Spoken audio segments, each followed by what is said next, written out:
Hello, everyone, and welcome to Molehill Mountain, episode 90. Andrew Eisen here. I cut my hair. Hey, And along with E. Zachary Knight. Hello, Zachary. hello. Yeah, I'm sending you pinches through the internet because you're not wearing green. It's St. Is today Patrick's St. Day. Patrick's? Oh, Yes. okay. Huh. Yeah, Uh, hence the green shirt and the green hat today. is it always the 17th of March or? Yes. Yes, it is. Oh, Always the man. 17th. Shoot. I should be able to remember it because I can remember Christmas and New Year's and Valentine's Day because they're on the same days every year. But holidays like Easter's sometimes not even in the same month year to year. Yeah. Yeah, That one I have Easter no is idea when Easter yeah. is. Easter's based off of the lunar cycle, and Yeah, so it's all yeah. astral body positioning and stuff. I'm like, I don't know. Yeah. Yeah, Just I don't yeah, just that pick a always day. confuses the crap Just out of me. April 14th. Come on, just pick a day. Does it really matter? Well, actually, Yeah. probably does. Uh, Well, yeah, it corresponds to uh goodness, what is it? well, it's Um at it least from a corresponds Christianity with the perspective, it's the resurrection of Christ, isn't yeah, it? it's the resurrection of Christ, but it also corresponds to the Jewish holiday. I'm trying to remember which one it is. Hmm. Um oh goodness, now I can't remember. Um Yeah, for me, it's yeah. when Cadbury Creme eggs are available, and Yeah. and I've been surly for the last decade and change because Cadbury Creme. Passover, that's what it Oh, is. Jewish Passover, right? Passover. Yeah, that's it corresponds with the Passover, and that's why it always shifts because the Passover always shifts as Yeah, well. because if you're one of our younger viewers, you might not know this, but when I was a kid, Cadbury Creme eggs were a quarter a piece, and you could buy. Uh, Actually, I think they were like. No, they were probably more than that. They're probably like 50 cents a piece, but you could buy a 4 pack for $1. And Cadbury cream eggs were also much larger than they are today, like at least 30% larger. They were the perfect size, right? All you they were all you needed was one, which is not something you can say about a lot of junk food. Oh, I'll just have Yeah, one Oreo. Oh, I'll just have a single spoonful of ice cream. No one does that, But yeah, with the original size of a Cadbury cream eggs, one was enough because it's pretty damn rich. But it was like the perfect yeah, size. You break it open and this is gonna be gross, but you'd be like Frenching the one half of the cream egg, getting all the gooey bits out of the inside. Oh, it's yeah. sloppy and disgusting, but it was delicious. See, Today they cost like $1 a piece. They're extraordinarily stupid expensive, and they're much smaller. To the yeah, point where one is not satisfying, and then you eat more, and then you feel bad about yourself. So yeah. See, I'm gonna be that guy. I think Cadbury cream eggs are kind of gross. gross. You, Yeah, you know, the cream eggs, honestly, I like the caramel eggs better. yeah. Now the See, the caramel eggs are caramel where eggs are it's at. good. It's the cream eggs. It's just I don't know. I just don't like the texture Yeah, of the cream yeah. inside. Chaos says they don't taste as good. I don't know if that's my childhood sweet tooth talking or if the quality has of the Yeah. fondant in the center has gone down because it kind of Well, if it's nice and runny and gooey, it's good, but too often it's just kind of solid, and then it's just fondant and it's gross. yeah. Well, So you never know what you're going to get with the between cream but egg. when we were kids to today, they've made the shift from using actual sugar to corn syrup. Back Oh, in the 80s, corn syrup was hardly used as a sweetener, and then in the 90s, that started to shift, and now everything is using corn syrup for its sweetening, and corn syrup is a much lower quality sweetener yeah. than sugar is, and that is what contributes to the change in taste. Um, Oh, you know and what? Speaking of that, you know what I tried once? I tried Coke, which is I actually don't drink soft drinks, but yeah, if I when I, in the very rare instances where I do, like if we're having a pizza party at work or something like that, Hmm. Coca-Cola is my soda of choice. I once tried, I saw in like a convenience store, 7-Eleven or something, Coca-Cola that was made with actual cane sugar. Hmm. And I'm like, and I was confused because I had to go grab another bottle of regular Coke and say, well, what's in this? It's corn syrup and artificial Yeah. sweeteners. And I'm like, okay. So I bought the glass bottle, the cane sugar Coca-Cola. And there's definitely a difference. Oh yeah. I Yeah, there mean, is. yeah, I was really surprised. Yeah. there is definitely a difference between actual sugar and artificial sweeteners. So, Yeah, there is, and that and difference is about a buck 25. exactly. Well, and that's because it's technically an import item. Yeah. Because in Apparently these came from Mexico, Mexico. Yeah. yeah, in Mexico they use actual cane sugar Mhm. in their soft drinks and in their candy because it's cheaper there. In the U.S., we have high tariffs on sugar imports, and then high subsidies to the corn industry. So high cost of sugar, low cost of corn syrup is why American drink manufacturers and manufacturers use the corn syrup because it's cheaper. That's where I was. I Yeah. think I was at Harvest Taco. I was Yeah. at a Mexican, not exactly, kind of a fast food joint. Hmm. Actually, really good food too, in Oh large yeah. quantities. And Oh they yeah, had made a, you go to the actual Mexican owned just local shops. Oh, their food is delicious. oh I love well, those you have places. to Yeah. remember that I live a very short drive from Mexico. Like Yeah. I could go to Mexico in the next 20 minutes. It's right over there. So, Yeah. so we do have a lot of Mexican restaurants that are less American Mexican restaurant and more actual Mexican restaurant. Yeah, see, I lived about 100 yards from this really awesome Mexican place at a previous house, and my wife and I we went there a couple of times, and oh, the food was just Yeah. And delicious. I don't mean to Uh, talk down on Mexican American food. I'll be honest, I like Taco Bell's burritos. Okay. No, it's not Mexican at all, but it's still tasty. yeah, So, Tex-Mex is good. Yeah, yeah, yeah, yeah. Tex-Mex. I like Tex-Mex, but I love authentic Mexican food Yeah, too. it's good. Uh, But anyway, yeah, it was I think it was not branded, but the display in front of it was like authentic Mexican Coca-Cola, and I'm like, what? And I had to ask the people there, and they're like, oh, well, one, it comes in a glass bottle instead of plastic. You dorky American, and because Coca-Cola is more class. I don't. It's weird. Somehow it's more classy drinking uh, carbonated sweetened beverage out of a glass bottle than a plastic one. yeah, Whatever. And said the difference is sugar. The this uses cane sugar, and I was yeah, like, oh God, what's in my American Coke then? And I feel like, man, yeah. sweet and low or something. I don't Well, know. it's corn sugar or Corn syrup. corn syrup in regular Coke. Diet Coke is usually aspartame, Hmm. um, and occasionally like there are some like some special diets that use things like Swerve or stevia or something like that. Those really weird um, those really weird sweeteners, artificial or alternate sweeteners, because they're some of those aren't actually artificial, but aspartame is definitely artificial. Yeah, I don't like. It's weird to me though. I don't like that. I don't drink any of this stuff. I rarely ever eat fast. About the only time I eat fast food is if I'm traveling somewhere and I'm hungry and I don't have any food with me. Yeah, If I'm driving hours and I need to stop to eat, that's about the only time I eat fast food. And same with soda. I just don't drink it. But I lost my train of thought with that one.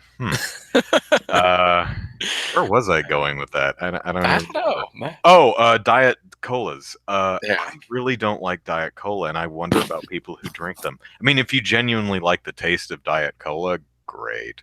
But man, is it gross. I mean, I Yeah, like they Coke, could. but Yeah, Diet Coke is gross. The only yeah. one I will say, Dr. Pepper and Diet Dr. Pepper. Diet Dr. Pepper tastes remarkably like regular Dr. Pepper. Unfortunately, I think Dr. Pepper's Are you disgusting, so it doesn't matter. are you their spokesperson? Because that's their actually their their tagline in their commercials is Diet Dr Pepper tastes more like regular Dr And Pepper. I will hand it And to him. It yeah, genuinely does, but I think Dr. Pepper's disgusting as it is, so that's not a yeah. selling point for me. Dr Pepper is my favorite caffeinated Oh, soft drink. really? Yeah, Yeah, I guess it's one of those because what's interesting is uh, Coke and Pepsi, both dark brown syrupy colas. yeah. Uh, they're very. I don't believe that blind taste test crap that Coke or Pepsi or whichever one does. We did blind taste tests, and people are like, and so, which one do you prefer? That one. Surprise! It's Pepsi. Oh my gosh! I've been a Coke person my entire life, and I like Pepsi more. It's like no, They no. have distinct flavors. Every Yeah, every single person who's had both can tell the difference between Coke and Pepsi. yeah. Now, some prefer one over the other, and that's fine. But Yeah. they are distinct, and Dr. Pepper is very distinct from Oh yeah, yeah, regular it is. cola. Yeah, Uh, root beer I is don't like is it. my favorite Okay, non-caffeinated soda. Chaos is Like saying just Chaos stick to does root that. beer. Yeah, Yeah, I quite like root beer and yeah. sarsaparilla and I I green also sodas. like I also like dandelion and burdock. Unfortunately, you can't get that in the I have no U.S. idea what that is. It's I, a I mean, very it's a flower and a what is, but it, in it's drink form, it's yeah, it's a very popular drink in is England. it When I alcohol? No, no, it's a soda. Oh, Like okay. it's just made, made like root beer is made from aged vanilla, Hmm. but dandelion and burdock are made from the dandelion and burdock roots, and it's very good. I like it, but it's Huh. just you can't find it in the I've, U.S. I've Well, I never like even heard of it. So, I found some at natural grocers uh, here in Oklahoma, but it's a like a fermented style, and it's not as good as a normal one. But dandelion and burdock, ginger ale and ginger beer, I like those. Those are good too. But Born Distracted is saying mellow yellow. I've never had mellow yellow. I've mellow only seen yellow. the empty. They call it mellow yellow. Yeah. I've only seen empty cans of it in recycling. Um, Yeah, I've I've never never actually had that, so I'm not even I've sure what kind of it's kind soda of it is. a Better be knockoff yellow though. Mountain Dew, I Yeah, I think. would imagine one But of the clear ones. yeah, it's I don't like Mellow Yellow. I You, tried it before. you I know don't what I've like Mountain Dew at all. Mountain yeah. Dew is disgusting. Eh. Do you But like any of the clear sodas like Sprite or ginger yeah, ale Sprite. maybe? Yeah, ginger ale. I like ginger ale. Mhm. Sprite and Seven Up and stuff. Yeah. I'll drink those. They're fine. Um, but But you yeah, don't do the do. no, I don't like Mountain Have you Dew. tried any of the like Code Red or they have all kinds of colors of Yeah, Mountain they got all kinds of stuff like that, and I just yeah, I Honestly, I kind of can't even just remember what Mountain Dew yeah. tastes like. I haven't had it in so long. Oh, it's disgusting. But yeah, Midnight Special is an espresso soda. Huh. interesting. I've never heard of that one. I've never had espresso. I don't like coffee. Yeah. Oh, that reminds me that there's a Coca-Cola Black, which I saw in the grocery store years ago, and I'm like, I like black. So I like Coke. I like black. Coca-Cola Black. This has to be good. I couldn't get through one can. I really should have read the damn thing before I bought it because it's coffee Coke and it's Interesting. disgusting. Of course, I don't like coffee. If you like coffee, Yeah, you, you know, I the, don't the drink only coffee. I don't mind coffee flavoring. Like I'll use coffee, like instant coffee, to flavor meatloaf. Hmm. That actually works. Do not use coffee grounds. You will regret that. Use the instant crystals and stuff like that. I like mud pie. the coffee Uh-huh. desserts. But yeah, regular coffee, I can barely walk down an aisle with coffee. I just can't stand the smell. Yeah. So not a coffee guy, not a tea. I drink water. This is just water. I'm very boring. Yeah. So I just started watching Jessica Jones, and I'm only a couple episodes in, and Yeah, you're only a I'm couple 3 episodes episodes in. in, yeah. So what do you think so far? I was very sad to see the wizard go. Yeah, well, I Uh, mean, I you knew he was a yeah, speedster, you didn't knew you? he was. Yeah. Yeah, well, the wizard is an actual Marvel character, um, and Oh, so is he? yeah, I didn't realize he that. was in the '90s Spider-Man cartoon. Like they did it. It was a group of Silver Age heroes who were created after Captain America disappeared. Like they were trying to recreate the experiment that created Captain America, and they ended up Uh-huh. creating And a he was bunch one of of oh, individual superheroes, and the Wizard was one of them. And I'm like, yes, the Wizard. They're going to bring in another superhero in this, and I figured they might use him off and on, but then one I had they not heard of. unceremoniously kill him in the first episode. Um, but yeah, I was very sad to see him go. Yeah. My favorite part was Emil the mongoose. Oh yeah, the mongoose scene that was good too. I'm like, I was thinking that throughout all of season one, yeah, this is a good show, but you know what it needs? Mongoose. And season two has 100% more mongoose. So Yeah, because thumbs they up. talk about it in episode 1, and then episode 2 actually has the mongoose. You, Well, you see a picture of it and you see its tail disappear behind a bathroom door. yeah, but yeah, it was that was a fun scene too, as she Yeah. is exploring the apartment, and she keeps hearing the noises, and then she remembers the mongoose, and she's like, oh, okay, and then tries to track it down. But 4K Dolby Vision. I'm sorry, I don't have 4K, and I don't. I'm watching it on my laptop. Uh, So, Deja Voodoo says, excuse me, friends, family, lovers. Please pump the brakes and tell me, is this the Molehill Mountain Show, episode 90 with Andrew Eisen and friend? mhm. Yes. Yes, it is. Yes, it is. Where are you getting all those emojis? I have no I didn't idea. even know those were. Oh, well, actually, I guess this is the emoji thing. Oh, yeah, look at that. There's lots of emojis. Oh my God, Oh, there's the little 200 smiley of them. face that's over there. Yeah. I didn't even realize. Oh, How do I get out of the emojis? Where's the um, stop emoji button? I think Oh, you. it turns into a keyboard for some Oh, reason. okay, yeah, okay. Born distracted desks if we are Mormon. You're Mormon, right? I am. Yeah, Yes. I am not. Yeah. Yeah. I'm Mormon. Andrew's not, but yeah, I don't drink alcohol, coffee, tea, or smoke or anything like that. See, you're boring because you're Mormon. I'm boring because of me. I don't have that excuse. Yeah. So, oh well. But so far I'm enjoying it so far. Yeah.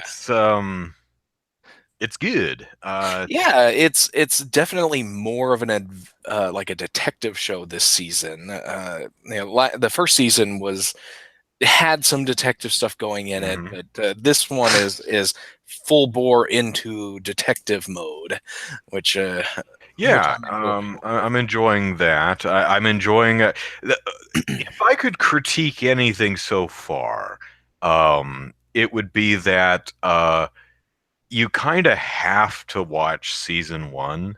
I think and that's maybe not a fair thing to critique because it's right there next to season two. If you're watching it, it's on Yeah, Netflix right next to season two. So watch season one. Uh, and it's a critique, I suppose, but it's not necessarily a bad thing. But I was watching this and I was thinking, you know what? This doesn't really work without season one. You really yeah, rely on these characters being set up in season one. On the other hand, it's nice that we're not wasting time reintroducing characters that we've all already seen. yeah, So definitely. that deja voodoo, that's what you're going for, the Andrew emoji, the Thinker. thoughtful. Yeah. Okay, Yeah. sure, that'll work. Okay. Um, Is there an because emoji with a hat and a beard for me? there you go. Um, Yeah. Zachary's 3 episodes in. I think I'm Yeah. 5. Yeah, episode 6 is next, so I've seen 5 episodes, and Okay. so far I'm enjoying the show so far. Yeah. There's Okay, here's a critique. It takes a while before there's a an actual tangible villain. Mhm. When you Yeah, start because out the show, it's kind of a nebulous, the corporation. We need to investigate the shadowy figures in the background who pull the strings. It's that kind of thing. That there's no actual tangible bad guy for a while, yeah, and you do eventually get one, yeah, but it's unclear how. But they're not actually. It's unclear what their role is. They're yeah, just they almost feel like a henchman or someone who just yeah, randomly got in the way. yeah, Not a because bad thing, but it's kind of yeah, just something I because observed. see, episode 1 and 2 had they brought back Will Simpson. Will Simpson, Hmm. and you think that he's going to be one of the bads of the episode or the season, and then he gets killed off. Hmm. Um, and then spoilers for anybody that hasn't watched the first 2 episodes of the show. Yeah, it's been out for 2 weeks. You have no Yeah. excuse, I guess. And then and the wizard died as well. Yeah, but And Emil lives on yes, if someone Emil is remembers to gone. feed him. And so there's somebody out there, and they're killing these people connected to IGH, and we don't know who that is. Episode 3 introduces us to another superhero or superpowered character that we don't know their full motives. All we know is that they're very angry at Jessica for Yeah, unknown reasons. yeah. There's a great scene of this character taking out their frustration on an inanimate object that I completely relate to, and it was actually kind of cathartic because um, the inanimate object is something even a really angry, short-tempered person like myself would as even if you have a real short fuse, it's a thing that you're not gonna punch. You'll Mhm. punch something else, anything. You'll punch your own thigh before you start hammering on that thing because it's expensive. Born Distracted says if there's a Star Wars Rebels box set in the future, I may binge watch that. I've actually not watched that show. I've seen I've enough watched Star clips of Wars. it to Yeah. to be interested in checking it out. I just It's have good. I not like been it. around to Yeah. it. It's definitely one of Disney's best animated shows right now, and it just finished its last season, unfortunately, which Oh, well is kind of expected because they're bumping up against the episode 4, oh, okay. the events of episode 4. So, well, I guess I guess they're coming more up to Rogue Rogue Squad. One. Rogue One, and then episode 1 or episode 4. But yeah, better than Clone Wars. Well, Uh, better than the first, I guess, official season of Clone Wars, which were yeah, like 3 minutes well, long. I thought those were lame. yeah, I did well, when it went to the 2D animated ones. When it went, yeah, I didn't see any of the 3D stuff. yeah. The first season, like the 3D animated stuff, they started Hmm. out with a movie, and then they did the first season, and Hmm. both of those were kind of lame. Star I Wars hear it Rebels got really first good though. season was it wasn't that great, Yeah. but both shows really got into their own and became really good shows. Yeah, well, I think the They're first, the 2D probably animated stuff was like the Forces of Destiny shorts. They're just like web shorts. They're not meant to yeah, be this grand and engrossing story. no, I'm they missing weren't. out. Yeah, I hear it's great. So yeah, I Yeah. bet you're right. Uh, I don't think. Did you see Last Jedi, the Star Wars Uh, movie? No, I haven't Oh, watched it you haven't seen that yet. No wonder we yet. haven't talked about it. Okay, well, Yeah, I eventually never you'll got see. around to actually watching it in theaters, and now I'm just waiting for it to release on DVD so I can Yeah, watch it's it. actually, I think it's still in a few theaters. It's It might be in the dollar theater. I haven't looked. Let me see here. Um, theater. And, Oh, I uh, finally saw the fish movie, The Shape of Water. Um, hmm and I had to go to the theater I didn't want to go to, but I went because I wanted to see the movie. And the movie Yeah. was it was interesting because you always hear the phrase "greater than the sum of its parts." This movie for me was the opposite. It was lesser than the sum of its parts. I it's odd because I liked Yeah. every individual aspect of the film. I hmm loved all the characters. I thought the performances were great. I loved the location and time period and set design and lighting and cinematography and all the storytelling mechanics. I loved individual scenes and moments. I loved the creature design and the costume and makeup effect. I loved everything about it. And yet, when you put it all together, I was like, yeah, it's all right. It's all right. Which I think genuinely sells it short. I think it's a solidly good movie. Yeah. Um, and I was, I'm not sure what didn't quite, I think what didn't quite work for me was uh, the central relationship between Elsa, Eliza, whatever her name is, and Yeah. the amphibian man, or however he's credited.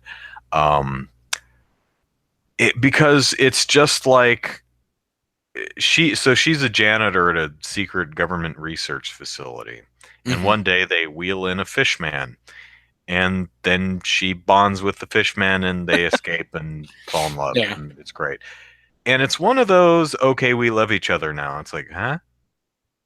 And I'm of two minds. I'm like, their whole getting to know each other, meet cute, courting stuff might have been boring Yeah. and just taken too long in a movie that's already over 2 hours long. On the other hand, I, I just you intellectually understand because the performances are great and the dialogue is well written. You understand why the characters feel the way they do about each other, but Yeah. you don't really see that happen. In my opinion, it's just suddenly we're into each other. It's like, really? Also, I think the other thing that it didn't totally work for me is the performance of the fish guy. Um, it it a lot of this is not completely, but partially the way Doug Jones performed the character is the fishman felt a bit more like an intelligent animal than an actual sentient being, another person, right? hmm So in some ways, not completely, but in some ways, it feels less like uh, two people who love each other and run off together, and more like a woman who falls in love with her dog, you know? And your dog does love you, and you may love your dog, but it when you consummate that, as much as your dog really loves you, you're still taking advantage of your dog. Your dog can't consent to this. That's not right. And there's an element of that in this film for me. It in some ways it didn't feel like the amphibian man was making his own choices in the matter. It almost feels hmm like she was taking advantage of an affectionate creature that honestly didn't understand what was happening, you know, and that didn't quite work for me. But Okay. so I think that's probably why I came out of the movie thinking, yeah, it's all right, rather than it's really, really great. Um, so but still, I'm glad I saw it. There's really a lot Yeah. of wonderful things in that film. So, Yeah, I've heard a lot of good things about it. so yeah. I recently watched A Wrinkle in Time, the new Hmm. movie, How was and that? I thought it was pretty good. It was way better than the other Wrinkle in Time movie that came out. Now, Uh, did you read the book when you were young? um, I read the book like 5 years ago. Oh, really? Yeah, I So, don't remember. I never read it when I was a kid. okay, So I thought I read it. I still am pretty damn sure I read it when I was in like grade school or high school or yeah, something like that. I think like maybe eighth grade. But I watched the trailers and I'm like, none of this looks familiar. I don't know if my imagination and Ava DeVerne, whatever her name is, are hmm we just imagined totally different things, yeah. or if I'm remembering the book wrong, or I never actually read it, or she took a lot of liberties. So since you've read the book recently, how close to the book is the film? They skipped a lot. I'm Okay. just gonna say that they skipped a lot of the journey to find her dad, Hmm. because the story is, this girl, grew up without her dad because her dad disappeared 4 years prior, and she finds out that he actually, he had been working on a method of traveling space and through thought, and that's what, then he disappeared one day, and it turns out that that's exactly what happened was, and he got, somehow got lost and couldn't get back, and and she meets some interdimensional godlike beings, Mrs. Who, Mrs. What's It, Who's and it, what's it, and why, and or something like that? no, who was the other one? I forget the third one's name. But yeah, and then her little brother and her friend all start traveling around, and in the book they travel through multiple across multiple planets, and they meet up with different beings and stuff. But in this one, in the movie, they kind of they go to one planet, and then they go and talk to a medium, like he can Hmm. feel, find things with his mind, and they go and talk to him, and then they go off to the home planet of the it, as they call it in the movie, because they can't just say it like the book. But Oh.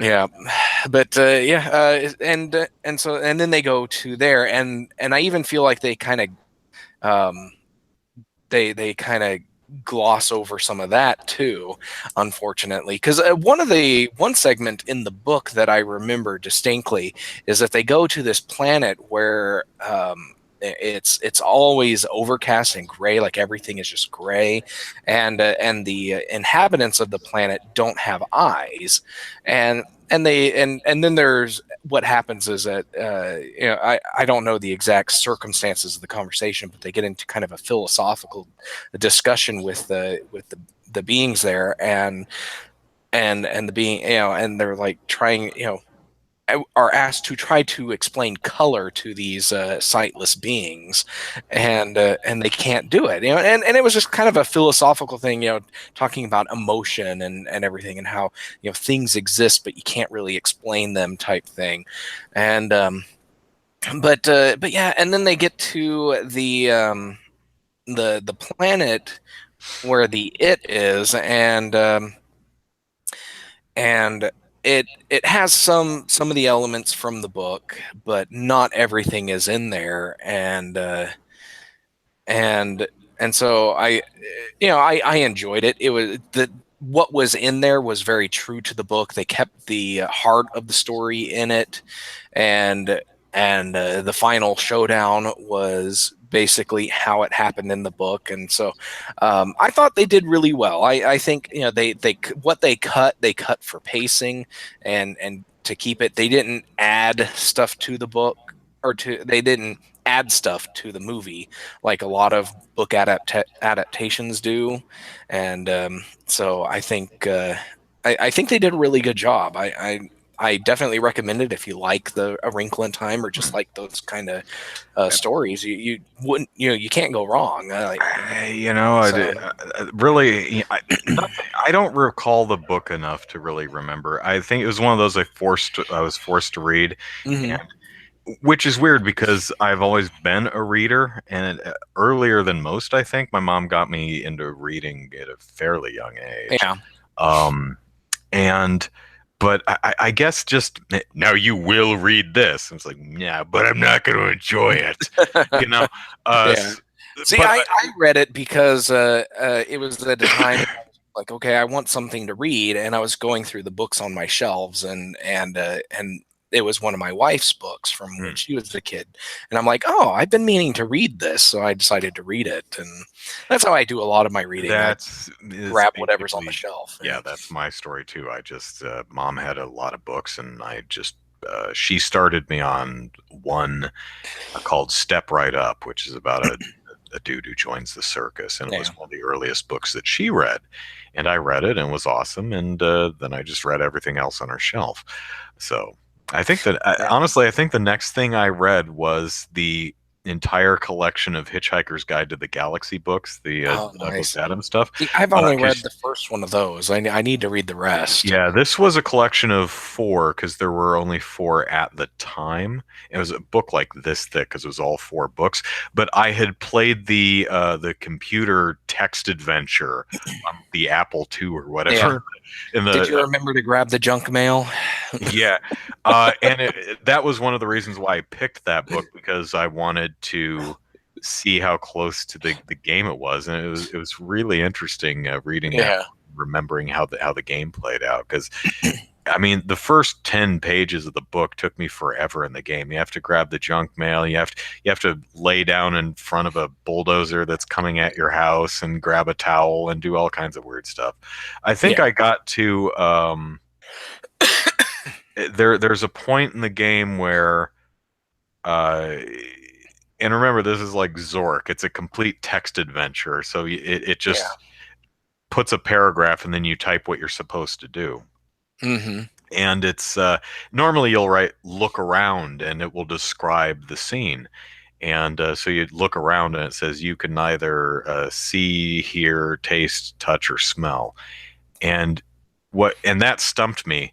What you have to do is keep hammering on it until it drops one of the senses from things you can't do.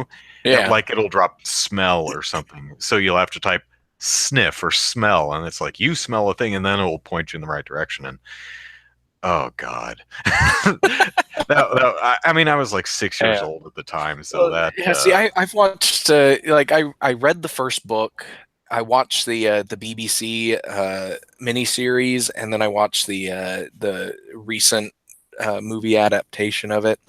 And I really like it. I really enjoyed the book, and I want to read the other ones. I just haven't gotten around to it. Um, but yeah, growing up, I read tons of public domain books, like stuff, because my parents just had tons of hardcover public domain books on their shelves, and some other and other books and stuff. And I just read all kinds of stuff. I love that. I love sci-fi and horror and stuff from back, the 1800s, 1700s. Really good stuff.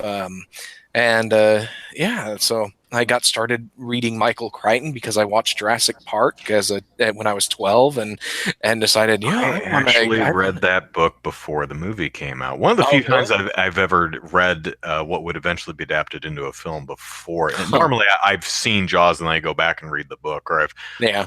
I've seen The Abyss and I go back and read the book, and then I understand the movie The Abyss. Um, who wrote The Yeah. Abyss? See, Crichton too? Eh. but I read Jurassic Park after I watched the movie, and then I read all the other.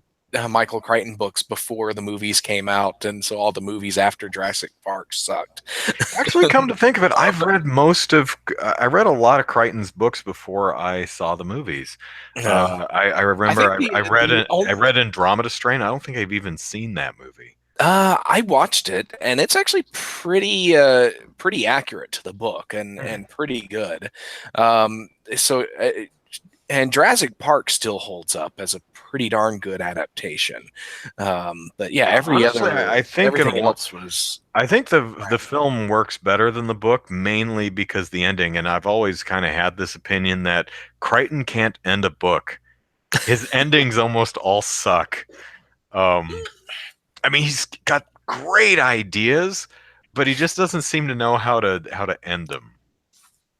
yeah, I guess I could see that because a lot of it is just kind of like the Andromeda strain. It just kind of ends Hmm. because everything works out on its It's own. like found the cure, we're good.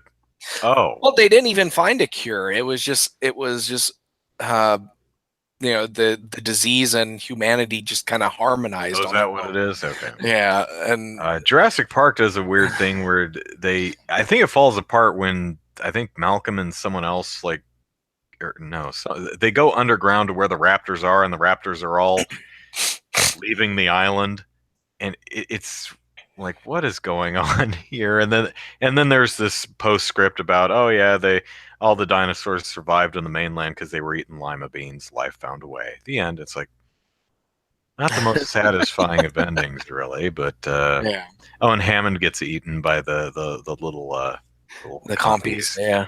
You know. Well, and I Oh, always Malcolm does die, and they're just, where's yeah Malcolm? Oh, Malcolm he died somewhere off camera, off page, so to speak. They yeah just Malcolm dies in the first book, and then they kind of and then oh, that's right. Michael They brought him Crichton back for the sequel he that they forced retcons Crichton to that. write. Yeah, That's right. he retconned Malcolm alive because Malcolm was the most interesting character from the first book. The other ones are kind of just Yeah, yeah, I'd say. and of course, the same thing with the movies because they're bringing Malcolm back for Jurassic World 2, and Yeah. Well, he never died, so yeah, yeah. so Or Stephen Born Distracted asked, are Stephen King books usually well done on film, TV? I No. have never been able to read a Stephen King book.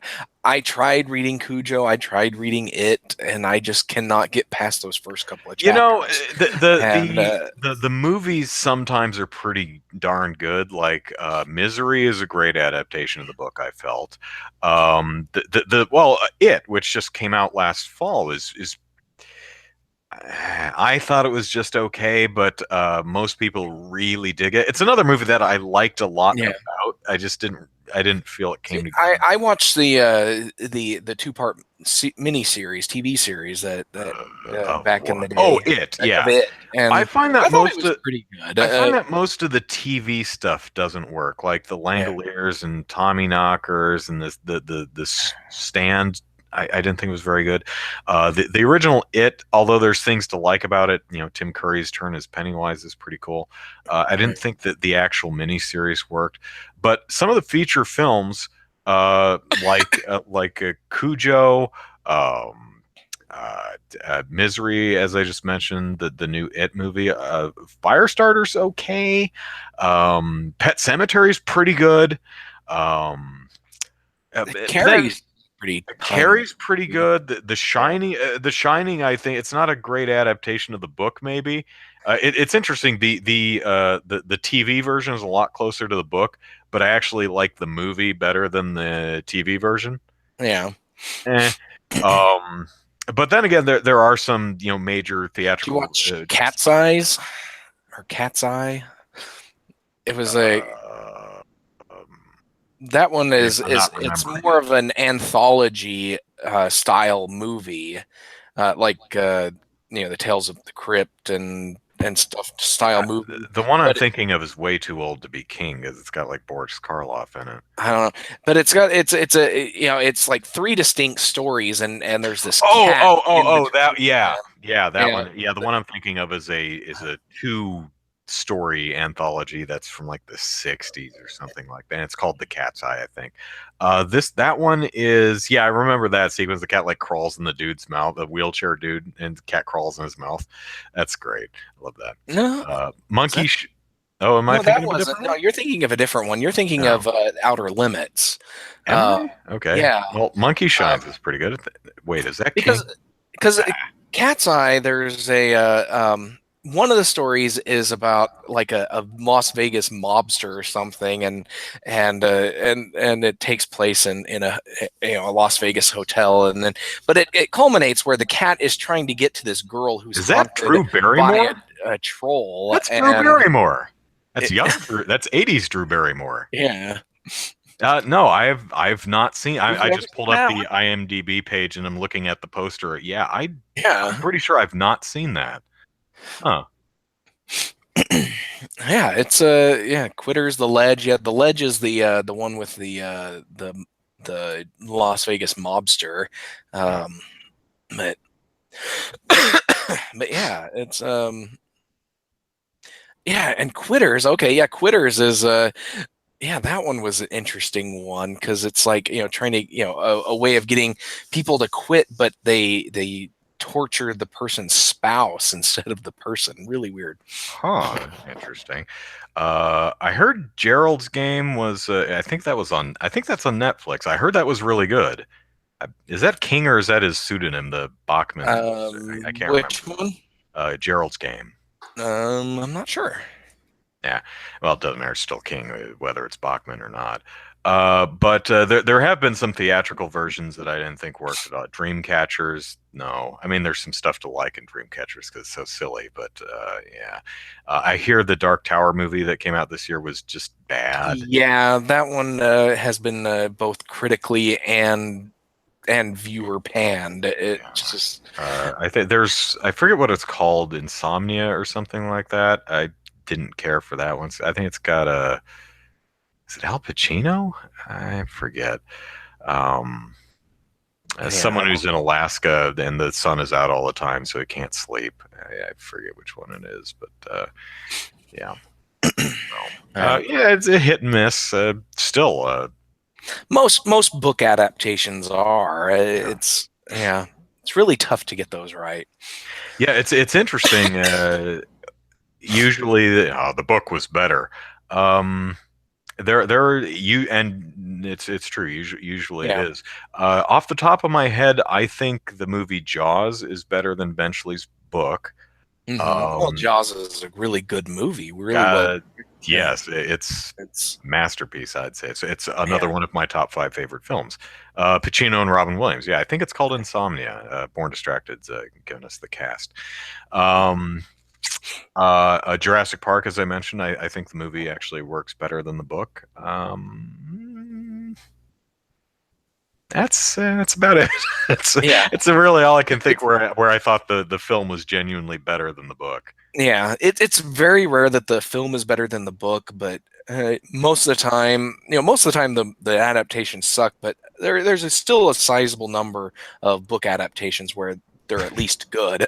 Jaws 4 was the best. Nice. Yeah. Sharks roar. Actually, yeah, I saw that in the theater. I think my dad took me to see Jaws 4 in the theater. I think it was like 1988 or 89. Yeah. I was fairly young, and that first attack on the Brody boy, who's hmm Mark or Mike or whatever his name is, who's like 23 or 25 at the time. Uh, when you're 9 years old, that's a fairly effective scene, mainly because you don't see the shark and the shark Yeah. looks terrible. But the idea that an attack happens so fast that you don't realize your arm is missing until you look, that to my 9 year old little brain, that was like, oh my gosh, that stuck with me. I I ne- I think that was like the only thing in the movie that stuck with me until I saw the film again later. I'm like, oh my god, this is terrible. Is the plot of this movie that the shark literally was, following Ellen Brody? She's flying to the Caribbean or something from Maine, and and the shark is just following along.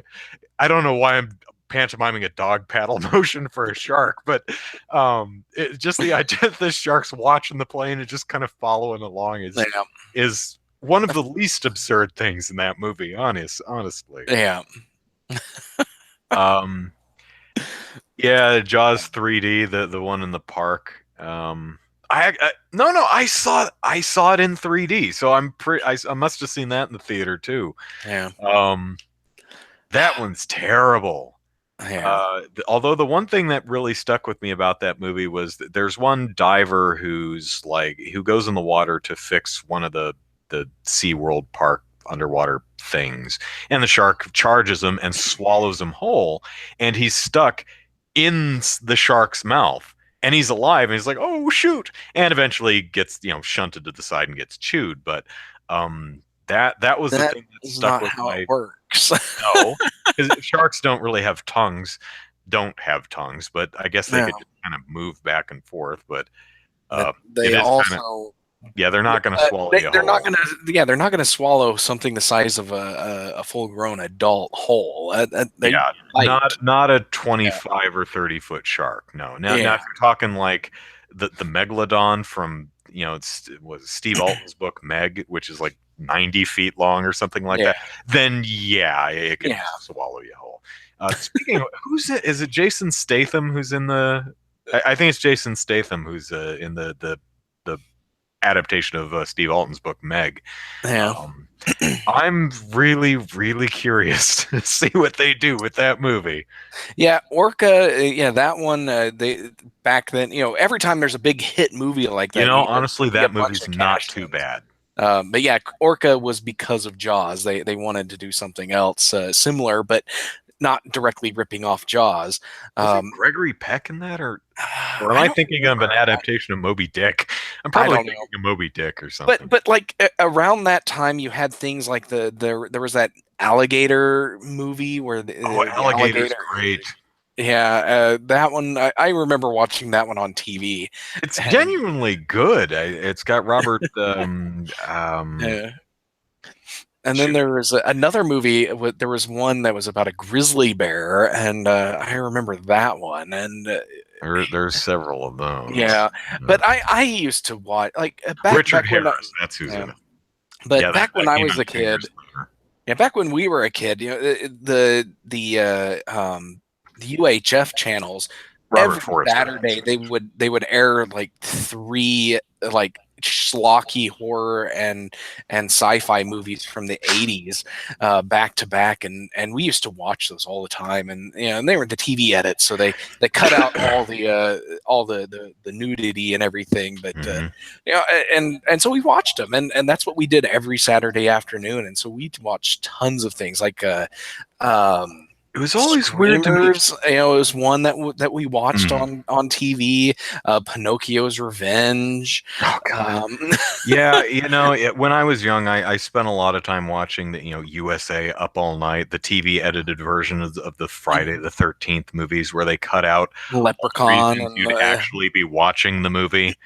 It's like, yeah, what do you think I'm watching Friday the 13th Part 4 for? Characters and plot.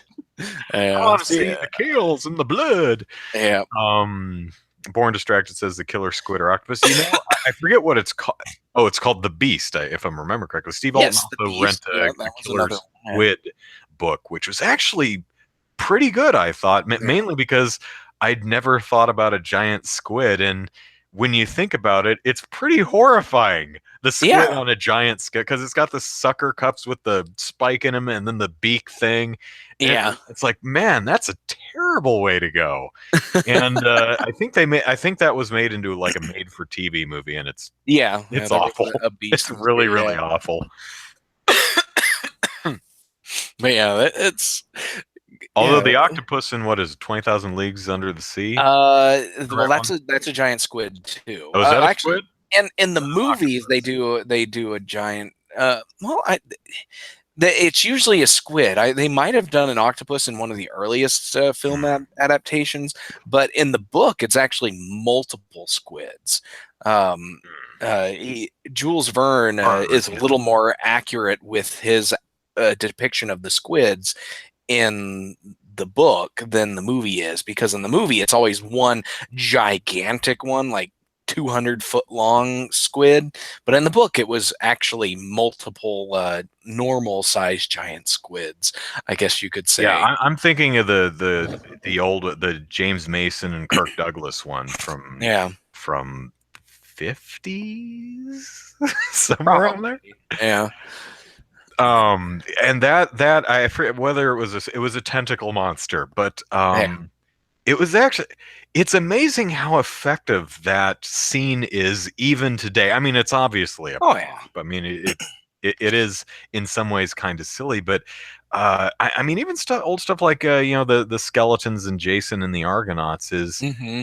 it still works Yeah. today, even though it's obviously a stop motion puppet, but it's still done so well that at least for me, it doesn't pull me out of the movie.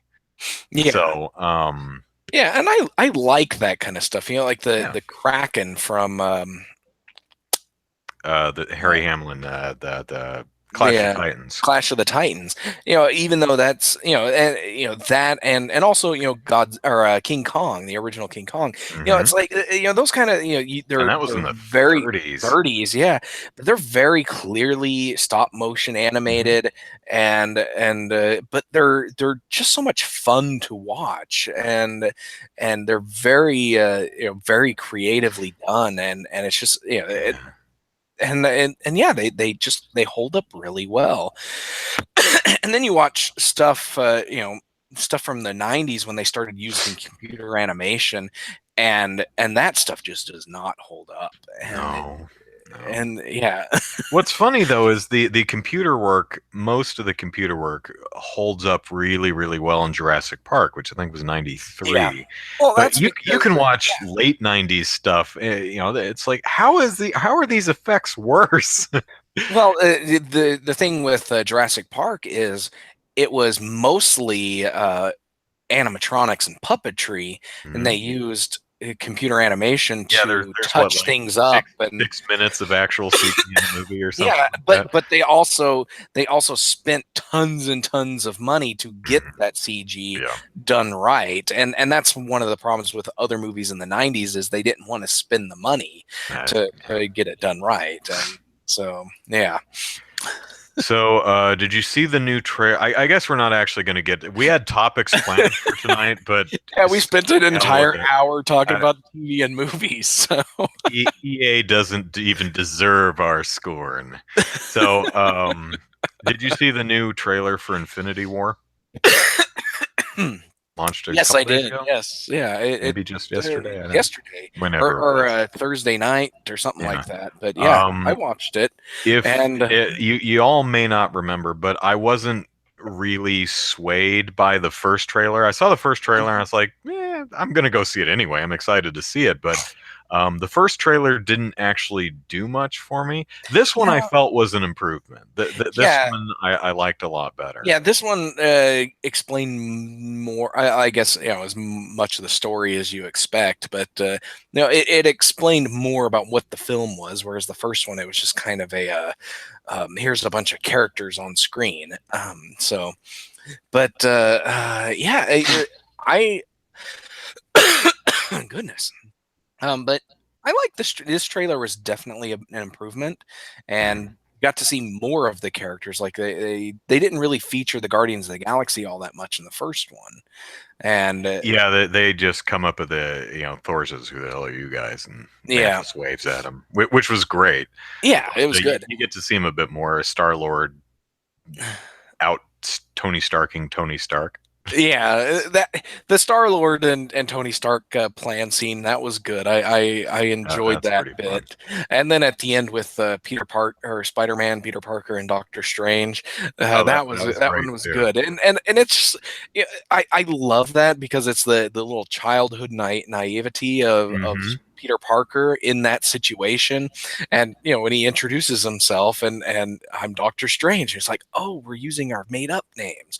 And I'm It's Spider Man. yeah, and it's just hilarious because That's great. Yeah. we all know that Doctor Strange is his real Yeah. name, and but And that's always a running gag. I think I in this think the interesting thing for me is when people talk about their favorite moments from these trailers for the new Avengers movie, they talk about the interactions between the various characters Mhm. rather than, the big effects set pieces. Like, oh my gosh, did you see the big computer generated thing and the massive things with the things explode? No, people are like, oh, that was great when Star-Lord was talking to Iron Man and Spider-Man was talking to Doctor Strange, Yeah.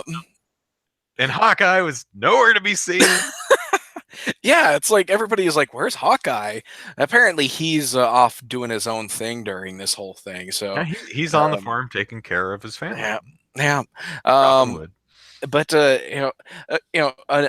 probably one of my best favorite action scenes is where Thanos is trying to crush Where Captain Cap America and catches the catches it. Infinity Gauntlet. Yeah, and then Mm, Thanos is looking yeah, really annoyed that he's having to exert this much effort to crush this guy. yeah. He's like, "What? Really? I've even got a flex, dude."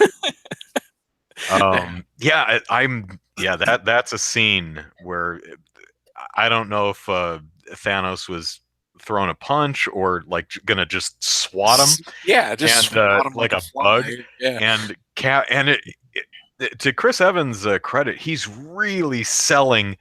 This is hard to do. I'm barely holding on here. Yeah. And Thanos looks more slightly annoyed than anything else. Yeah, he's just like, "Oh, another person down." It's like, He's like, "Wait, wait, I have to what? try?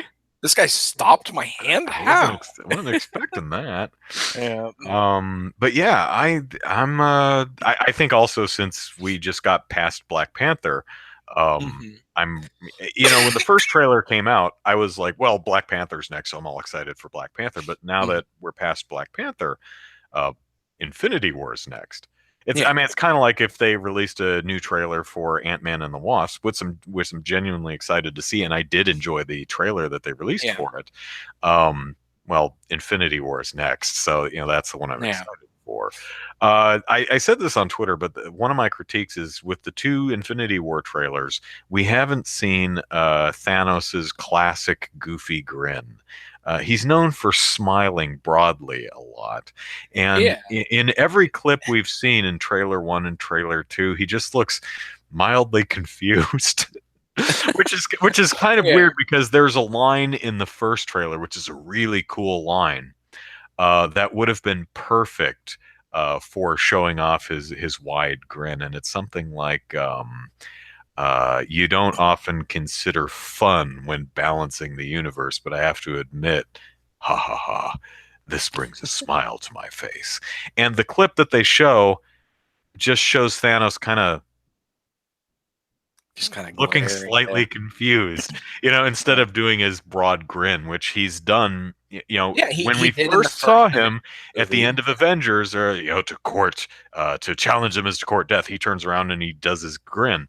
Yeah. The second time we see him is in Guardians of the Galaxy, and he threatens Ronan, "I will bathe the starways in your blood," and then he just smiles really wide, and Yeah. he has a nice smirk at the end of Ultron where he grabs the Infinity Gauntlet and says, "Fine, I'll do it myself." Um, but Yeah. even with a setup like this, brings a smile to my face, and I imagine in the movie he will actually smile. I just kind of find it weird that Yeah. Yeah. we haven't seen that in the trailer yet, but But at least in that's all this right. trailer, we see him in his helmet. Yeah, because in the first trailer, we don't see him wearing his helmet and armor. Yeah, he's just But wife beater or something. yeah, Yeah, but this one I'm we sure. actually see him in full armor with the Mhm. helmet, and so and everybody is talking about his gauntlet because in every scene we see he only has the two stones, the power Uh, and the space stone, yeah. and Which makes me wonder, is everyone on Xandar okay? Because that's where the Power Stone was last we yeah, knew. well, Don't don't kill Glenn Close. We love Glenn Close. yeah, the running theory is that the movie probably opens up with him destroying Xandar, and taking the Power Stone. No, John C. Riley, Um, no. Yeah, and then you also see in this trailer him crushing the Tesseract, Tesseract to get at the Space Stone, mhm, and so which so we Loki has yeah, which at the Loki end of has at the Thor end of Thor Ragnarok. Ragnarok, and And that's gonna suck if all the Asgardians are dead, because they yeah, just they survived the just destruction of survived. Asgard. Yeah, Asgard is not a place; it is a people. Well, all the people are dead now, so Asgard is Thor and Loki, and that's it. yeah. Unless one of those two kick or both kick the Well, bucket, then there's um, I there are Asgardians mulling about on Earth too, but well, Lady Sif is but yeah, Lady Sif uh, and Peter McNichol are on. I don't know where Lady Sif is, but Peter yeah, McNichol's on Earth, yeah, kicking it. but yeah, there's lots of lots of cool stuff going on in that. But yeah, so the idea running around right now is that they go to Wakanda to protect Vision because he's got the Mind Stone, Right. and then Doctor Strange has the Time Stone in the Eye of Agamotto, Hmm.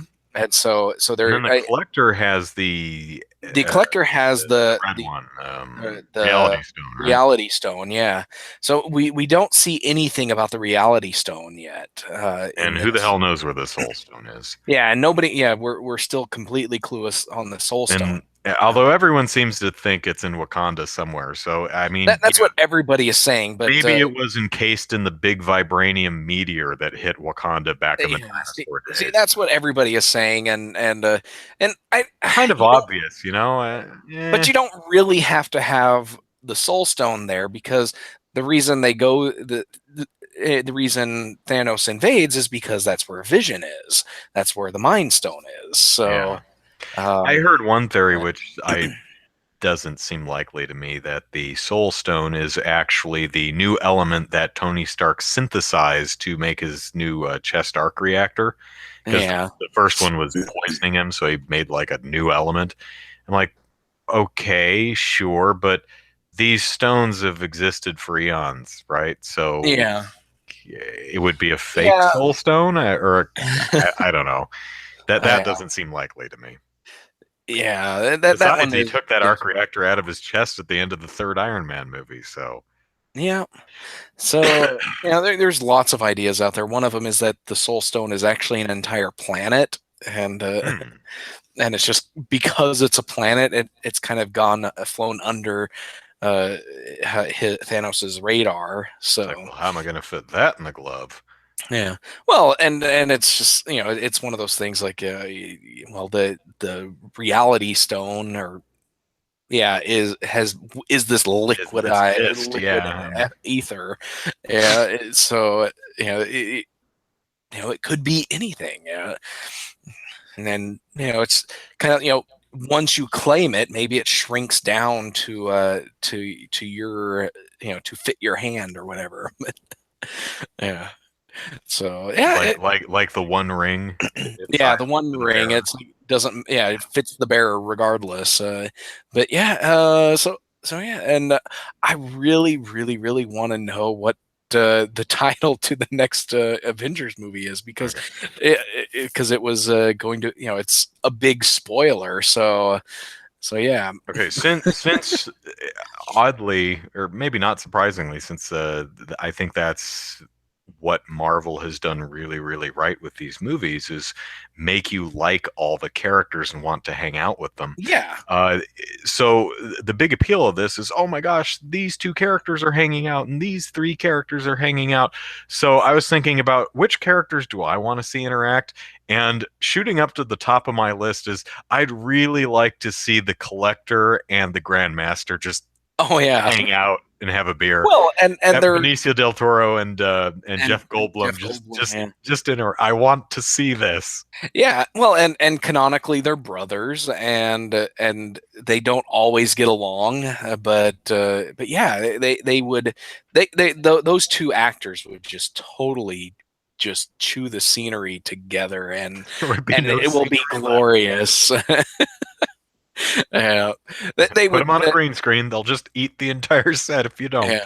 Well, and apparently Did you ever watch the Thor shorts where Oh yeah, he's the in it Grandmaster is living with with Kevin or Kyle or whoever? Yeah, I forget the Melvin, guy's name. whatever his name is. Daryl, I think. Is it Daryl, Daryl? Daryl. Yeah. Daryl was roommating with Thor, and then he moved back Yeah. to New Zealand, and now he's roommating with the Grandmaster. Yeah, that's going to be fun to watch. I can't wait for Yeah. that to come out. But yeah, but yeah, I love this, and this is and it's what DC has not figured out about the character things. Make movies with characters that people like, and hopefully and instead DC has just been trying to do the whole ensemble movies first and then going Mhm. off of that. So maybe now that Wonder Woman was the success it was and they're doing the Aquaman and Flash movies and the Shazam movies, Mhm. maybe they will actually turn this around and the next Justice League will, with those characters a little more fleshed out, will be a little bit better. Yeah, because I Yeah. mean the only thing really appealing about the DC movies so far is there's just something intrinsically neat about Batman and Superman sharing space. It's Yeah. rather than, but it's not like, oh man, I want to see Batman and Superman just sit down and have coffee. It's like, no, I don't care. I just want to see them punch stuff because I don't care about Hey, I football. like Superhero Cafe from how it should have Oh ended. yeah, that is funny, but Yeah. you know, where was I going with this? I have no idea. I lost my train of thought on that one. But Yeah. yeah, I think that's the interesting thing is you want to just pair off all the different Marvel characters and see them interact with each other. There's very few current DC Yeah. cinematic universe characters that you really get. I mean, is anyone really care that much to see? It's like, oh man, I really want to see Killer Croc hang out with the Flash. I don't know. Yeah. I mean, can you even name many of the characters from that movie anymore? How did Born Distracted says, how did Superman come back from the I dead to think it show up was on Justice something League? along similar lines to how Lex Luthor turned Zod's dead body into Doomsday. It's something, similar process, I We believe. put the mother box on his coffin and it resurrected him because reasons. I don't know. I Yeah, haven't it seen the movie, was. Yeah, I but haven't seen it but I either. do but So. I do hear that while they're resurrecting Superman, they just kind of set the mother box behind him and don't pay attention to it. And Steppenwolf just kind of walks in and picks it up and bye. It's like, Yeah, but so Spider-Man, he's in this new Avengers movie, mhm. and he ends up on the same planet area with Doctor Strange and Iron Yeah, Man and yeah, them. very Um, orangey yeah, place. it's a very orangey place. Now, do you think it's because Iron Man or Spider-Man was actually invited, or do you think it was more of a stowaway type thing? Because the vibe I get is Considering considering he has the what is it, the Scarlet Spider suit, Iron Spider. Iron Yeah. Spider, I would guess he was probably invited. Well, because you see earlier scenes in the trailer where he's putting on his normal Spider-Man suit Hmm. and interacting with that big floaty ring thing. Yeah, when he But jumps then in off the bus, he must go straight to Stark and is like, I'm gonna need that suit. yeah. So, but yeah, then he's got the Iron Spider suit on, and later on, so it's just one of those things. Does Tony Stark just carry that around with him in case Spider-Man just happens to show up and he needs that suit, or did he get it before they ended up flying off to space? Yeah. Because the interaction you see with Spider-Man and Doctor Strange, it seems like it happens after they arrive to the planet or they're on the spaceship, and so yeah, you might think that introductions would have happened before they got on the spaceship. Yeah. Um, I'm also curious to see, we see the Hulk Buster armor, and Uh-huh. my guess is it's Banner piloting the Hulk Buster because he Yeah. doesn't want to Hulk out because he's afraid he'll never be able to unhulk again. Um, Yeah. and that theory comes pretty much from, I think there's a production Well, still I or I part of the believe it trailer that was shows Banner standing next to a piece of the yeah. Hulk Well, Buster there armor. was So a in Age of Ultron, Kevin Feige said that there was a scene with Hulk and the Hulkbuster armor that they had to cut. Um, and but they were going to show that scene was going to show up again at some point in the future, and so that's what leading everybody to believe that yeah, that is Bruce Banner in the Hulkbuster armor, and it I want also to see the Hulk fits. in the Hulk Buster armor. Well, yeah, you I see think that that's been scene where done in the all the comics. but you see that scene where all the little alien monster things are Swarm the swarming the Buster Hulk armor, Buster yeah. armor. I You would imagine think that the the next Hulk is scene going is to the Hulk bust out of busting that out. thing. Yeah, Yeah, yeah. exactly. But timeline wise, it seems like that is probably accurate because that's happening in Wakanda. But Iron Man and Doctor Strange and Spider Man are nowhere to be seen in any of those Wakanda scenes. Yeah. So yeah, Yeah, Banner seems to go crashing through Doctor Strange's roof at some point. I'm wondering yeah, if Hulk falls from space or something and ends up in Doctor Strange's living room. yeah. Um, I'm also wondering, did you see Black Panther? I have not seen it yet. No. No. But Oh. I've read all the spoilers and everything and spoiler reviews and stuff. So, Well, yeah, one of the five tribes of Wakanda, I forget whether there's five distinct groups in yeah, Wakanda. One of them has war rhinos, which is pretty awesome. I want to see yeah, more war rhinos. yeah. I'm familiar with that. Yeah, I've seen people talk about those, and yeah, that would be cool to see war rhinos in that battle in Wakanda. That would be awesome. I have an army. We have war rhinos. Oh, and the Hulk. Yeah. So Yeah.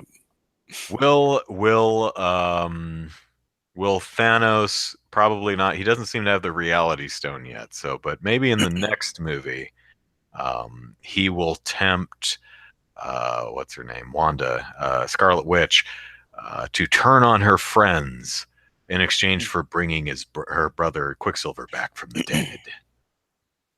Hmm, possibly. I just completely pulled that out of my butt. Yeah. Well, I don't know. She's already done the whole um the whole bad guy arc. So I don't see her Yeah, turning. And especially or with why Thanos would need her to do that. yeah, cuz Thanos has his Black Squad or whatever they're called. I forget. Black Order. Yeah, the children of Um Thanos, but yeah. But he's we got only got them, a and so he doesn't really need Wanda. And the fact that Thanos at some point is going to rip the Mind Stone out of Vision's head. Vision, who's Yeah, her boyfriend. That's kind of gonna you know uh, sour her relationship with Thanos, that's true. anyways. So Speaking of the children, Black Order, or Children of Thanos, or whatever their name is, we got a good look at what's his face, something Ma. I forget the character's name, but the yeah, one who appears to be torturing Doctor Strange with little hmm shards of the yeah, mirror he dimension or has he something. has really advanced mental powers. Yeah, but So really like the design. That yeah, with the him shushing him or something it's wonderfully creepy. I really liked yeah, that. he is a very well designed look. We don't really get to see too many of the other ones. At least you see one You group see a shot. wide shot of him, Yeah, so you can see. God, Proxima Midnight is one, I think. yeah. Oh, Something let's see Maw, here. the big Black one. Order. Yeah, I'm I'm a bad comic book. There's millions of characters. They're hard to Let's keep see. We got straight. Black Dwarf, Corvus Glaive, Ebony Maw, That's right. Proxima Midnight, Right. and There you yeah, go.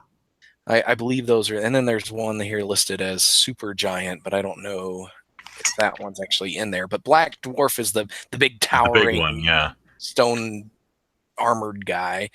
Um, but yeah, and then yeah, and so yeah, really good designs on these guys. So I like them, at least what we saw. But yeah, so Well, they have distinct silhouettes. I'll give them that. But you only, oh yeah, so far as I know, we've only. I think there's like a one frame look at Proxima in the first trailer. I think she's chucking mhm. a spear at Captain America or something like that. Um, but you get a really nice look at a what's his face Maw, and I really Yeah, like that design. I think it looks really cool. yeah, it does. I like So, it. and I'm enjoying the effect of Thanos too. I think he looks pinker. I guess it's probably the lighting because he's in really brightly lit spaces, and otherwise we've seen him Yeah, in the cold, dark blues of space. So he's looked a lot more purple in previous films, and he's looking a bit more lighter purple or pink. And but yeah, it's good definitely they've a redesigned his face a ethereal little bit. It's Thanos. Yeah. fine, but the effect is really working for me. I think it. I think it's looking really good. Yeah, yeah, and whenever you see him in frame with other characters or Mhm. in scene, I guess, yeah, because he Oh, there is one does composite get shot that doesn't look right. The one where they're in Wakanda and Black Widow and Cap and Black Panther are on that like hover thing with some of the Wakandan army that's just kind of yeah, skimming along the plains of Wakanda. There, that one doesn't look quite right. There yeah. needs a little bit more compositing work on that one, I think. But other than that, everything's looking really nice. But And yeah, what and helps is again, it's a comic book movie, so you do get a lot of leeway with how realistic something completely fantastic has to look. yeah. You know, So, so what's your estimate on the running time, the runtime of the movie? has it been released yet? I don't I know. mean, it's definitely going to be over 2 hours. Um, Let's see, I'll Infinity say War run 2 hours and 13 minutes. 2 hours and 13 minutes. Sure. Oh, let's see. The Avengers was 2 hours and 23 minutes. Age of Ultron was 2 hours and 22 minutes. I may want to Um, up that a bit. It's probably going to be longer. I'm thinking it's probably going to be closer to 2 hours and 45 minutes. Yeah, so let me redo that. I'll say 2 hours and 32 minutes. Okay, so giving it 10 Just minutes over on two the and a over. half hours. Yeah. Yeah. Okay. It's I been think good. I'm gonna go with the 2 hours and 45 minutes. Because what was the runtime of Justice League? I Probably gotta look that 13 up now. says time of the podcast talking about the movie, greater than the time of the actual movie. And all we're talking about is the 2.5 minute trailer. I Okay, and Justice League was just 2 hours. So, but wonder how much Justice they cut. League, I, I don't know. Uh, there was a lot of scene reshoots too, but Oh, that's true because they had to bring Henry something or other back yeah, they had to with do some reshoots mustache. with him, and then I Joss Whedon. don't I don't know why. I would have if it were my call, I probably would have said, "Can we just like so Superman has been dead, but his facial hair has been growing, so now he has a Well, mustache. and Just put a and the beard death on him and too." resurrection of Superman, he He's comes actually back bearded, with the yeah. beard and So long hair. It's like yeah, just digitally add a beard to the guy and we're and call it quits. yeah. I imagine the effect to add a beard would work better, or if you didn't think of that in the first place and just put a fake beard on him. Yeah. Um, Well, and then there was Probably the look better than the digital mustache removal. well, and what's also funny is because there was a guy who used a $500 computer and digitally removed the mustache better than than Warner Brothers did. Yeah, I mean, it's still not. Yeah, I saw that too. It's still noticeable, but yeah, Yeah. oddly enough, it did look better, which is Yeah. kind of weird. So, oh well, I still have. At some point, I really need to sit down and watch Batman v Superman, Suicide Squad, and Justice League just to Yeah, see them. I gotta watch Justice League. I haven't seen Justice League yet. I watched Batman v Superman, and I didn't like it. Yeah, we've talked about this before. But I saw it was on a plane trip, yeah, and I played 3DS instead. I've glanced up and watched it every once in a while. I'm like playing Mario or something. I look up, I'm like, oh, dude, Superman just killed that guy. yeah, Didn't but expect to see that. yeah, but you've got Yeah, they Wonder had Woman was good. I liked Wonder Woman. The Wonder third Woman was act was good. the Yeah. weakest of the weakest act, Yeah, but yeah. It third act does not completely work. yeah. But I enjoyed it though. It was a very good Yeah, introduction to her I enjoyed character, it. It's and another movie that's well over 2 hours, and it doesn't feel like it. For as yeah, many problems as I had with the film, and I had a few, most of them dumb. Um, yeah. Wonder it's Woman was 2 hours and 29 minutes. yeah, So, it's paced really well. yeah, It's not a lengthy sit. yeah. Even the problematic third act, it flowed really well for me. Hmm. So. Um, although I'm still unclear, even after watching, although I do have it, I think that's it right there.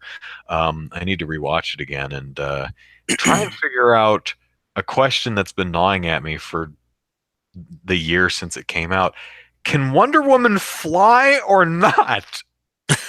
I I mean, don't she think. can jump like a gazelle, but Yeah, I don't think she actually flies in the movie. well, there's a Uh, part towards the end of when her final battle where she appears to be at least hovering, um, and is I that when don't. she's taking on all the lightning? Yeah, and I'm like, is that the lightning or can she hover?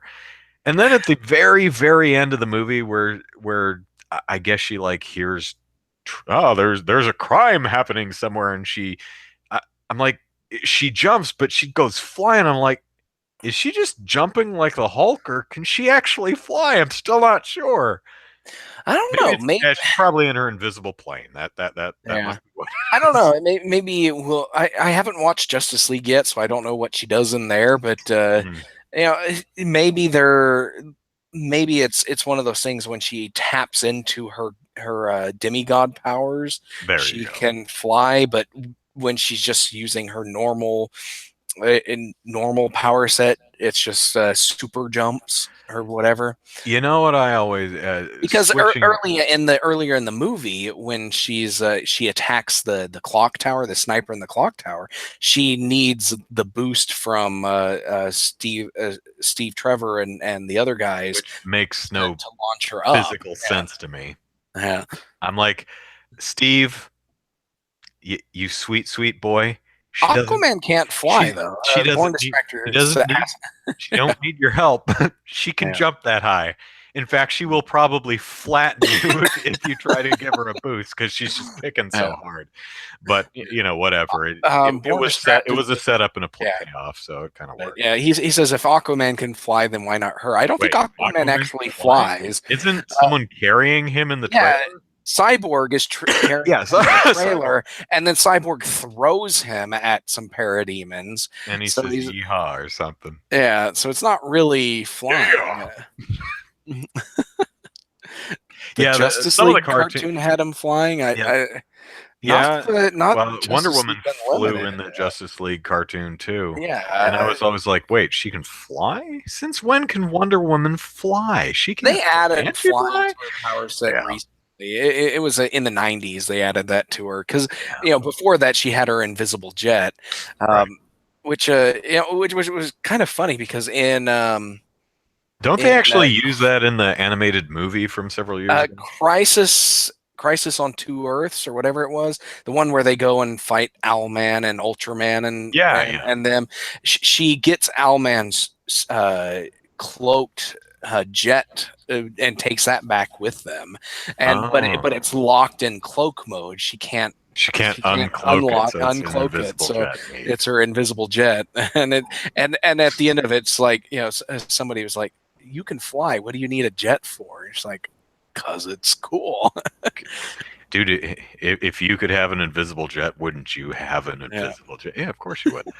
Um, when you said she can tap into her demigod powers, I was thinking, you know what the midichlorians of the DC universe to me is, and by that I mean you didn't need to introduce this dumb crap to explain something that we just took at face value. The Force is the Force. I don't need midichlorians yeah, to explain it. You're making it dumb now.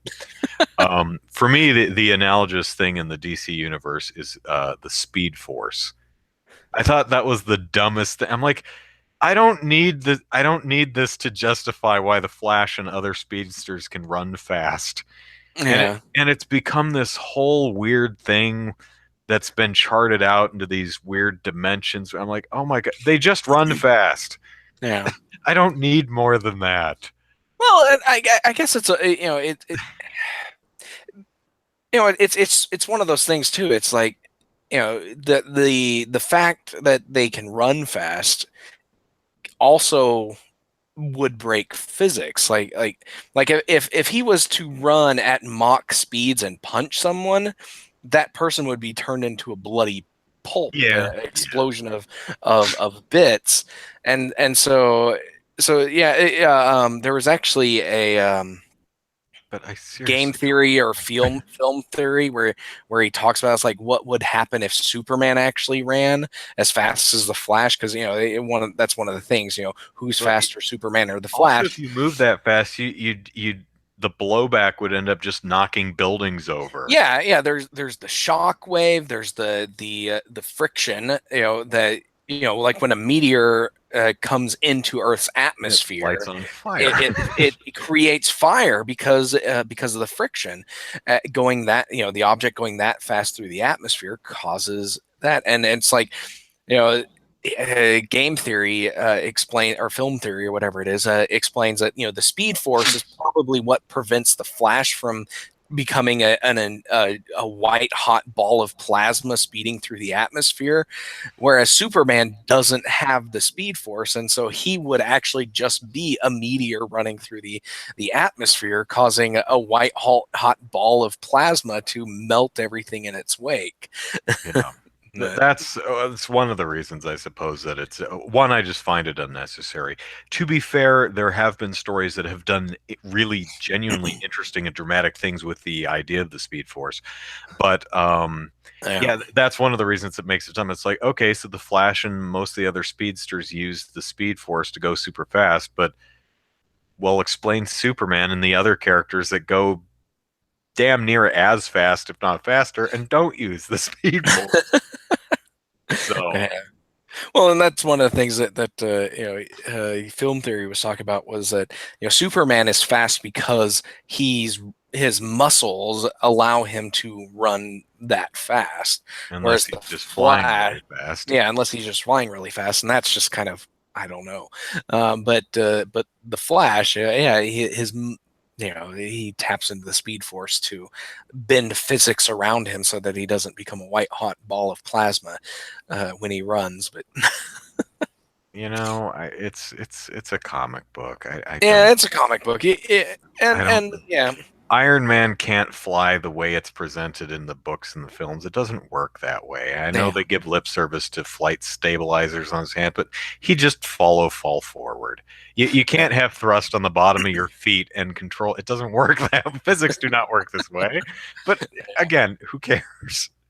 I mean, it's kind of like the way spaceships move in Star Wars is not even remotely realistic. You yeah, space battles would be nothing like aerial dogfights. Absolutely nothing like that. yeah. But who cares? Who It's cares? It's a fun to sci-fi watch. movie. It's Yeah. fun. Because yeah, like you said, if space battles were realistic, or space There'd be travel, anyways, there'd be you no would have sound. There'd be all no kinds of fiery explosions. yeah. Because if you want Dropping to bombs watch, wouldn't work in space. yeah, but if you want to watch a really good Banking.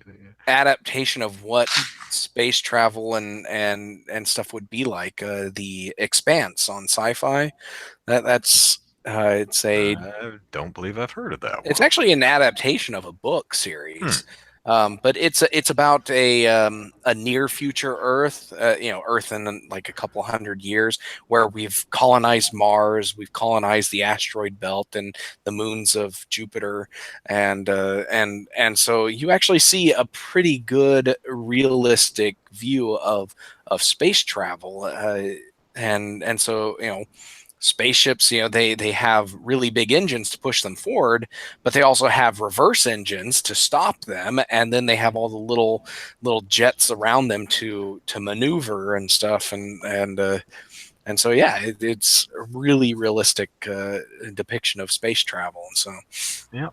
And yeah. I imagine that, one of the reasons most sci-fi films with space dogfights in them are modeled after aerial dogfights is it's something we understand.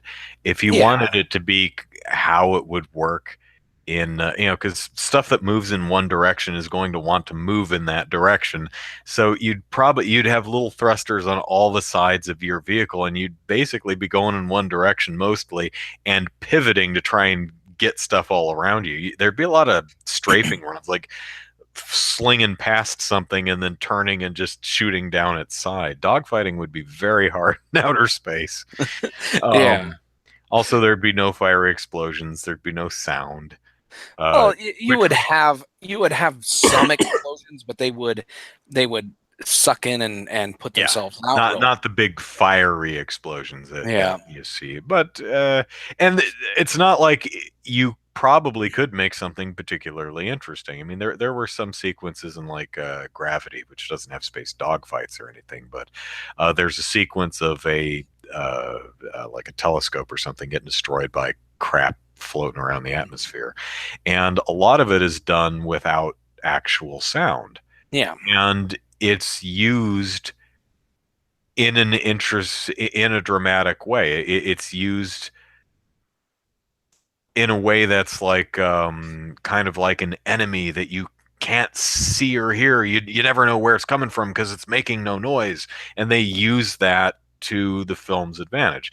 Hmm. Overall, I didn't think the film was that great, but there's a lot I liked about the Yeah. movie, and some of those sequences were definitely it. Well, I yeah, mean, and I there think there is something that is genuinely existentially terrifying about flinging uncontrollably out into space. well, If you've yeah, ever and seen and Space Camp from the '80s, do you remember this movie?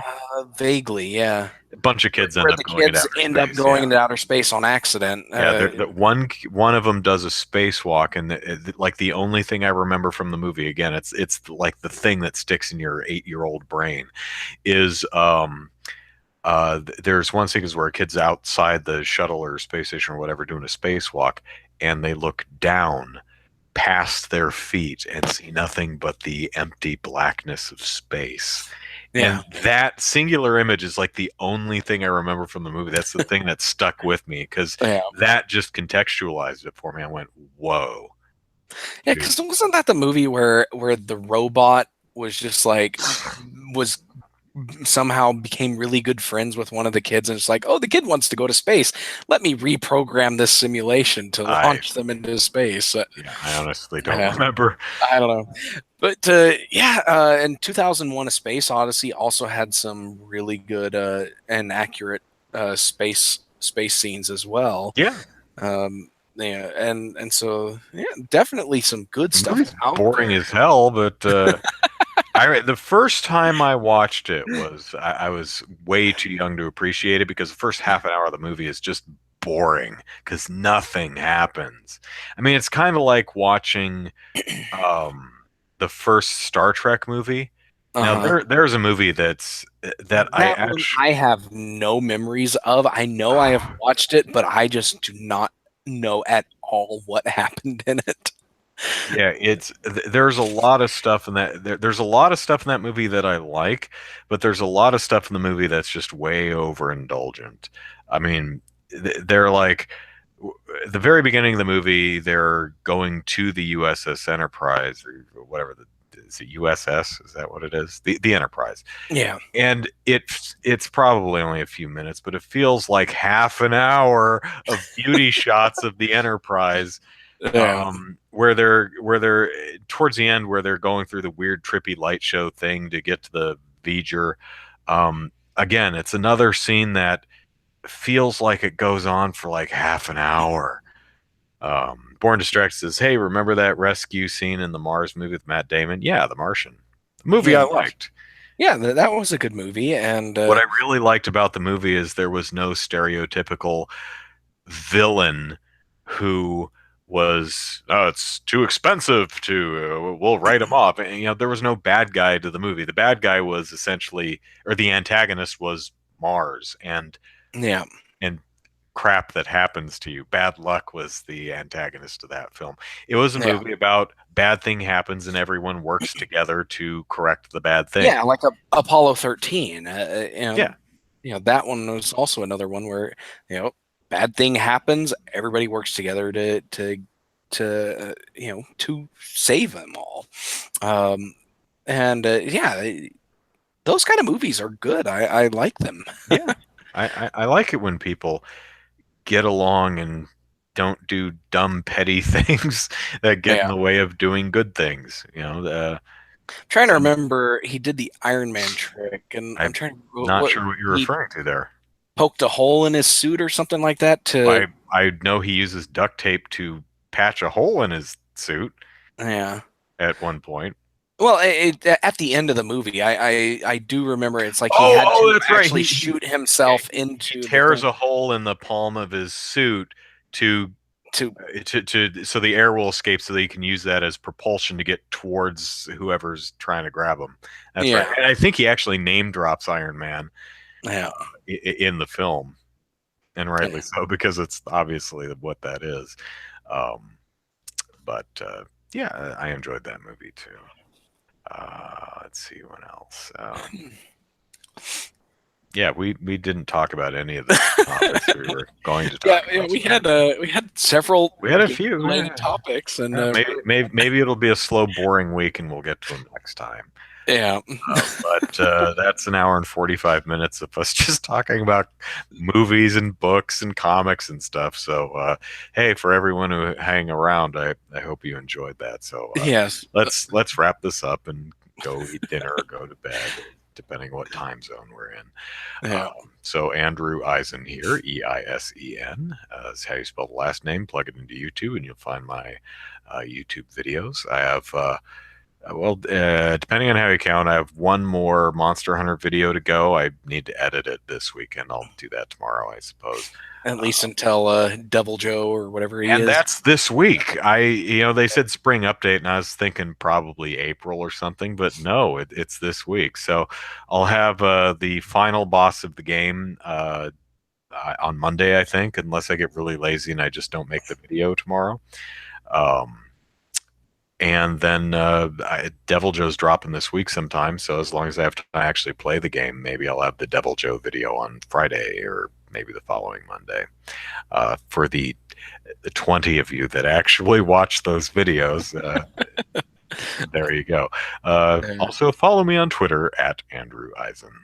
Yeah, and Frolin13 asks if we can name drop the title of the topics we didn't touch. We were going to talk Sure. about Star Wars Battlefront. EA has changed up the microtransactions in that, and we were going to talk about Monster Hunter Worlds spring update, which would bring in a bunch of customizable character options and Devil Joe.